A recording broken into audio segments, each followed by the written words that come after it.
네, 오늘 주호영 우리 운영위원장님 마지막이신 것 같아서 좀 아쉽습니다. 고생하셨다는 말씀 드리면서 의사진행 발언을 좀 드리도록 하겠습니다. 위원장님, 오늘이 2023년 4월입니다. 그동안 운영위원회에서 대통령실과 관련한 숱한 의혹들, 대통령실에 대한 현안 질의가 필요했는데 못하고 새 업무 보고조차도 받지 못했습니다. 대통령실 입장문 몇 개로 국민들에게 믿으라고 하고 질문을 원천적으로 막고 있습니다. 국민의힘은 여당이기 이전에 입법부입니다. 입법부가 행정부에 대해서 질의하는데 우리 국민의힘에서 막아서야 되겠습니까? 너무나 안타깝습니다.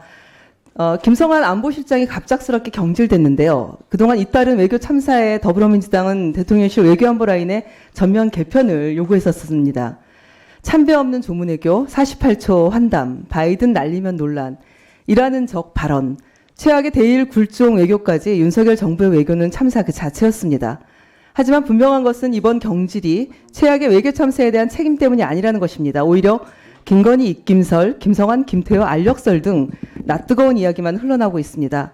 도대체 김성한 국가안보실장의 경질의 진실이 무엇입니까? 가깝게는 대통령실 외교안보 라인 교체를 둘러싼 의혹이 있고 그동안 대통령실 운영에 총체적인 문제가 드러났습니다. 지난해 말 북한 무인기가 유유히 대한민국 영토를 날아다니고 대통령실에 근접 비행을 하고 돌아갔습니다. 군의 대응은 엉터리였고 허위 보고까지 있었습니다. 뿐만 아니라 이렇게 북한 무인기가 접근할 수 있게 된 것은 대통령실의 졸속 이전으로 인한 비행금지구역 축소 때문이었습니다. 군에서 이를 우려했는데 대통령실이 묵인했습니다. 그런데도 대통령실은 안보 공백 없다고만 합니다. 무속인 천공의 국정 개입 의혹은 또 어떻겠습니까? 대통령 새 관절을 물색하는 과정에 천공이 개입했다는 증언이 나왔습니다.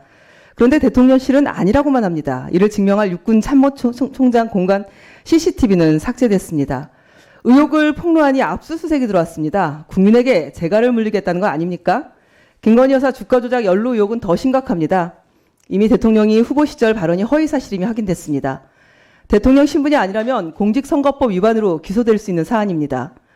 김건희 여사에 대한 검찰은 조사도 제대로 하지 않았습니다. 그런데 대통령실은 김건희 여사가 무고하다는 내용의 입장문을 냈습니다. 대통령실의 입장문은 김건희 여사 건에 대한 윤석열 대통령의 사실상의 수사 지휘, 가이드라인으로 작용할 것이 뻔합니다. 윤석열 사단의 검사들에게 대통령실 입장문대로 처리하라는 공개 지침 아닙니까? 윤석열 대통령이 검찰총장 역할까지 겸임합니까?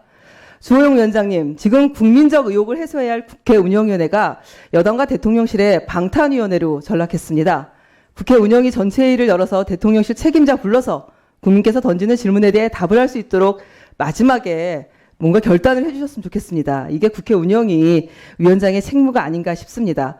국회가 존재하는 이유가 정권의 실정을 바로잡으라는 것 아니겠습니까?